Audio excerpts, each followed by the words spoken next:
I grew up in a small town in the middle of nowhere with my parents and twin sister. Everyone in the town knew each other and looked out for one another, so it was a safe place to grow up in. At least, that's what I thought before our new neighbors moved in. One day, a new family came to town. They moved into the house right next to mine. I watched from my bedroom window as they moved all their stuff into the house by themselves. There was a mother and a father, both in their mid-30s, and a daughter who was about the same age as me and my sister. Even back then, I thought it was a bit weird that they didn't just hire a moving company to help them carry their stuff. The house they were moving into was pretty expensive, and they had a very nice-looking car, so it was obvious that they could afford it. In the end, I just chalked it up to people from the city being weird. I remember at the time looking forward to meeting someone who knew what life was like outside our little community. As much as I loved my town, I had to admit that it was a bit boring of a place to live. My twin sister and I got excited when our parents told them that we'd be having our new neighbors over for dinner the very same day they moved in. We were both on our best behavior as we greeted the slick city folk who wanted to make their new home next to ours. I never questioned why they'd want to move to an obscure little town like ours. The parents were a polite, soft-spoken couple who effortlessly won my parents over with their big city charm. Meanwhile, my sister and I had a hard time trying to get close to their daughter, despite all of us being the same age. She introduced herself as Olivia when her parents told her to, and remained almost completely silent through the rest of the night. Olivia wasn't rude or anything. In fact, she was way more well-mannered than any other kid I knew back then. But she only spoke when spoken to, and always replied in the shortest answer possible in a voice barely any louder than a whisper. There was just this overwhelming air of sadness around her, like she was on the verge of breaking into tears at any given moment. She didn't even smile once throughout the dinner my mom made for them. At most, she'd say thank you whenever someone helped put food on her plate. I noticed her shooting nervous glances at her own parents on more than one occasion during the dinner, as if she was afraid of them. A little strange, but I just assumed that her parents must be strict with her in private. To be honest, I was a bit weirded out by her, but at the same time I couldn't help but feel a bit sad for her as well. I didn't know what it was that made her look so miserable.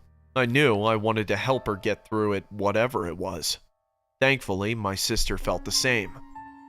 The next day, I went to the neighbor's house with my twin sister and rang the doorbell. We waited for the parents to open the door so that we could ask them if we could play with Olivia. But instead of her parents, Olivia herself opened the door. She seemed surprised when she saw us, but politely asked us what we were doing there. My sister and I excitedly told her that we wanted to invite her to play over at our place. We asked her where her parents were so we could ask them. To our surprise, she told us that she was staying home alone while her parents were out taking care of business.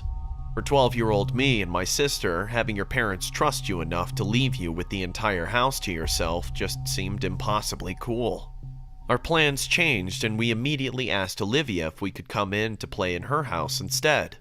Both me and my twin sister were itching to see how a trendy modern family decorated their home. Olivia didn't seem to know what to do. It looked like she wanted to, but was hesitating to say yes, probably out of fear of her parents. I gently nudged her by saying that I was sure her parents wouldn't mind having us over to play, as long as we didn't make a mess. My twin sister chimed in saying that it's common to have friends over in a small town like ours, and that we'd both been to just about every house on the street before at some point. When in Rome, do as the Romans do, right? After both of our convincing, Olivia finally let us in, and we enthusiastically but politely entered the house. There was a lot of old furniture left in the house from the last occupants years ago, but there were also lots of modern-looking art pieces and photos of her parents on holiday decorating the walls. Few, if any of them, featured Olivia, though.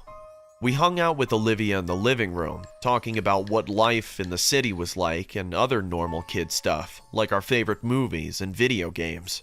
The three of us shared a surprising amount of things in common. Slowly but surely, Olivia began to open up to us. My twin sister told a joke at some point, though I can't remember what it was exactly. I think it was a bad pun or something equally stupid. but it was just funny enough to finally break through Olivia's defenses.